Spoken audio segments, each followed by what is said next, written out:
Hello friends, আমি পায়েল সেন আর আপনারা দেখছেন পায়েল সেন ইউটিউব চ্যানেলটি।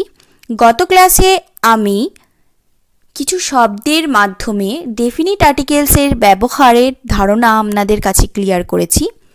আশা রাখি আগের ভিডিওটিতে আপনাদের ডেফিনিট আর্টিকেলসের ব্যবহার সম্পর্কে ধারণা আমি স্পষ্ট করতে পেরেছি। আজকে ইনডিফিনিট আর্টিকেলসের ব্যবহারে কিছু শব্দ আপনাদের সঙ্গে আলোচনা করতে চলেছি। আশা করি এই ভিডিওটি যদি মনোযোগ সহকারে আপনারা দেখেন তাহলে নিশ্চয়ই কখন আমরা কোন ইনডিফিনিট আর্টিকেলসটি কোন লিঙ্গবাচক শব্দের আগে বা কোন ধরনের শব্দের আগে কোন ইনডিফিনিট আর্টিকেলসটি ব্যবহার করব সেই সম্পর্কে ধারণাটি ক্লিয়ার করতে পারবো। তো চলুন দেখে নিই আজকের ভিডিওটি। এখন আমি কিছু পুংলিঙ্গবাচক শব্দ আপনাদের সঙ্গে আলোচনা করতে চলেছি।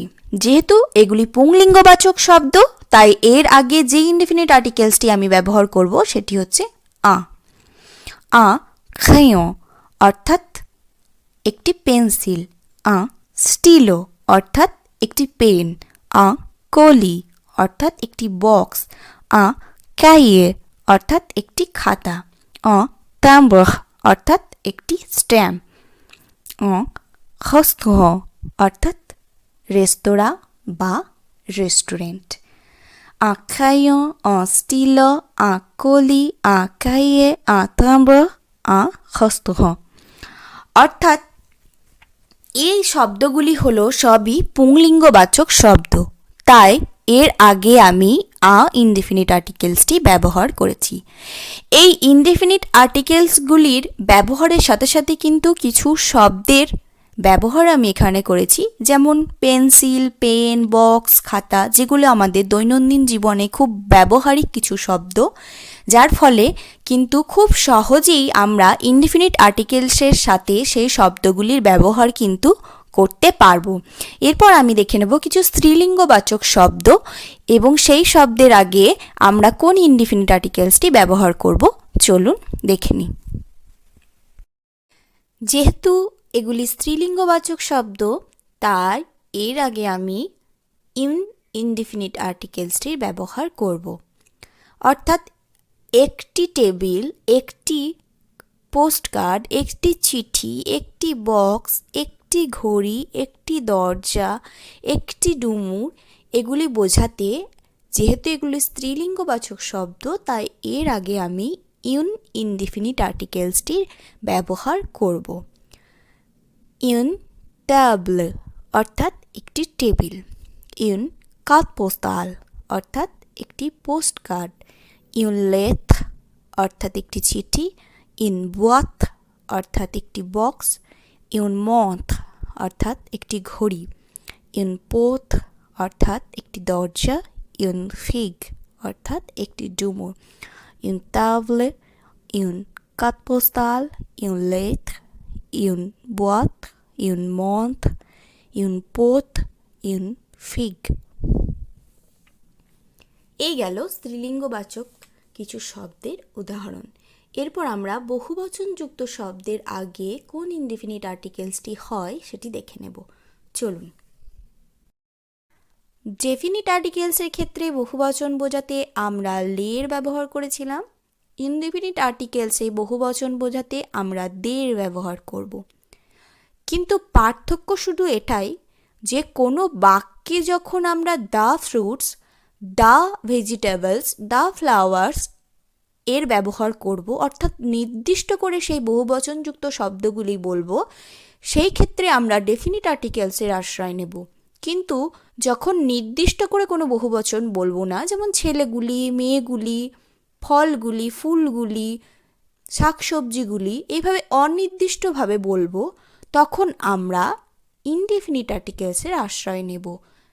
তাহলে যদি শুধুমাত্র আমরা বহুবচনযুক্ত কোনো শব্দ বলতে চাই তখন আমরা ইনডিফিনিট আর্টিকেলসের আশ্রয় নেব, কিন্তু যখন নির্দিষ্ট করে কোনো বহুবচনের আমরা ব্যবহার করব কোনো বাক্যে, অর্থাৎ the fruits, the legumes, the boys, the girls এইভাবে ব্যবহার করব, তখন আমরা ডেফিনিট আর্টিকেলসের আশ্রয় নেব। ইনডিফিনিট আর্টিকেলসের ব্যবহারে এই শব্দগুলি কিভাবে আমরা উচ্চারণ করব চলুন দেখে নিই। দে লেগিম অর্থাৎ শাকসবজিগুলি, দে ফ্রুই অর্থাৎ ফলগুলি, দে শেজ অর্থাৎ চেয়ারগুলি, দে ওয়াশো অর্থাৎ ড্রিঙ্কসগুলি, দে ভোভো অর্থাৎ চকলেটগুলি, দে লেগুম, দে ফ্রুই, দে শেজ, দে ওয়াশো, দে ভোভো। অর্থাৎ যখন কোনো বহুবচনযুক্ত শব্দের ব্যবহার আমরা বাক্যে করব তখন সরাসরি ডেফিনিট আর্টিকেলসের ব্যবহার কিন্তু করব না, তখন আমরা ইনডিফিনিট আর্টিকেলসের ব্যবহার করব এবং সেই বহুবচনযুক্ত শব্দের আগে আমরা দে এই ইনডিফিনিট আর্টিকেলসটির ব্যবহার করব। আশা করি ডেফিনিট আর্টিকেলসের বহুবচন এবং ইনডিফিনিট আর্টিকেলসের বহুবচন মধ্যে পার্থক্য কী বা তার ব্যবহার বাক্যে কিভাবে আমরা করব সেই সম্পর্কে আপনাদের ধারণা ক্লিয়ার করতে পারলাম। এখন আমি যে বিষয়ে কথা বলবো সেটি হচ্ছে যখন ভাওয়েল দিয়ে শুরু হচ্ছে এমন কোনো শব্দের আগে আমি কোনো ইনডিফিনিট আর্টিকেলসের ব্যবহার করব তখন কিভাবে উচ্চারণ করব চলুন দেখে নিই। ডেফিনিট আর্টিকেলসের ক্ষেত্রে আমরা দেখেছিলাম কোনো শব্দ যদি ভাওয়েল দিয়ে শুরু হয় সেই ক্ষেত্রে তার আগে যে ডেফিনিট আর্টিকেলসটি ব্যবহার হবে সেই ডেফিনিট আর্টিকেলসটির সঙ্গে ভাওয়েল দিয়ে শুরু হচ্ছে সেই শব্দের প্রথম অক্ষরটি কিন্তু একত্রে উচ্চারণ হবে। অর্থাৎ যদি আমরা the hospital, the hotel, the church এই শব্দগুলির ব্যবহার করেছি সেই ক্ষেত্রে আমরা লেকল, লোপিতাল, লেগলিশ এইভাবে কিন্তু উচ্চারণ করেছি। এবং ইনডিফিনিট আর্টিকেলসের ক্ষেত্রে অর্থাৎ যদি আমরা বলি একটি হাসপাতাল, একটি স্কুল, সেই ক্ষেত্রেও কিন্তু ইনডিফিনিট আর্টিকেলসটির সঙ্গে সেই ভাওয়েল দিয়ে শুরু হচ্ছে সেই শব্দটির প্রথম অক্ষরটি কিন্তু একত্রে উচ্চারণ হবে।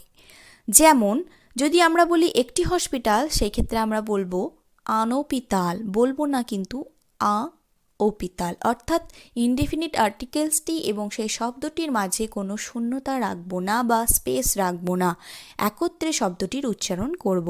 আনোপিতাল, আনোতেল, আনেকোল, ইউনাথ্রেস, ইউনোফলো। অর্থাৎ ওপিতাল, ওতেল এইভাবে কিন্তু স্পেস রেখে উচ্চারণ করব না। আনোপিতাল অর্থাৎ একটি হাসপাতাল, আনোতেল অর্থাৎ একটি হোটেল, আনেকোল অর্থাৎ একটি স্কুল, ইউনাথ্রেস অর্থাৎ একটি ঠিকানা, ইউনোফলোভ অর্থাৎ একটি খাম। এবং ভাওয়েল দিয়ে শুরু হচ্ছে এমন কোনো শব্দ যদি বহুবচন হয় সেই ক্ষেত্রে আমরা আগের নিয়ম অনুযায়ী দে এই ইনডিফিনিট আর্টিকেলসটি ব্যবহার করব, কিন্তু দে এই ইনডিফিনিট আর্টিকেলসে এসের সঙ্গে কিন্তু সেই পরবর্তী শব্দটির ভাওয়েল দিয়ে শুরু হচ্ছে সেই শব্দটির প্রথম অক্ষরটি কিন্তু একত্রে উচ্চারণ হবে। অর্থাৎ যদি আমি বলি বন্ধুরা সেক্ষেত্রে আমরা বলবো দেজামি, দে আমি বলবো না দেজামি। অর্থাৎ এই ক্ষেত্রে এসের সঙ্গে আর যুক্তভাবে উচ্চারণ হবে। তো আশা করি ডেফিনিট এবং ইনডিফিনিট আর্টিকেলসের বহুবচন ভাওয়েল দিয়ে শুরু হচ্ছে এমন কোনো শব্দের আগে, স্ত্রীলিঙ্গ পুংলিঙ্গের আগে কিভাবে আমরা এদের ব্যবহার করব সেই রিলেটেড আপনাদের আর কোনো রকম কোনো অস্পষ্টতা থাকবে না। তবুও এই ভিডিও শেষে বলে রাখি, যদি কারোর কোনো রকম কোনো জিজ্ঞাসা এই ভিডিও রিলেটেড থেকে থাকে আমাকে অবশ্যই কমেন্ট করে জানাবেন। এবং আমার ভিডিও যদি আপনাদের ভালো লেগে থাকে অবশ্যই আমার চ্যানেলটিকে সাবস্ক্রাইব করবেন এবং প্রচুর লাইকস করবেন, কমেন্ট করবেন। আজকের মতো টাটা, ভালো থাকবেন, সুস্থ থাকবেন।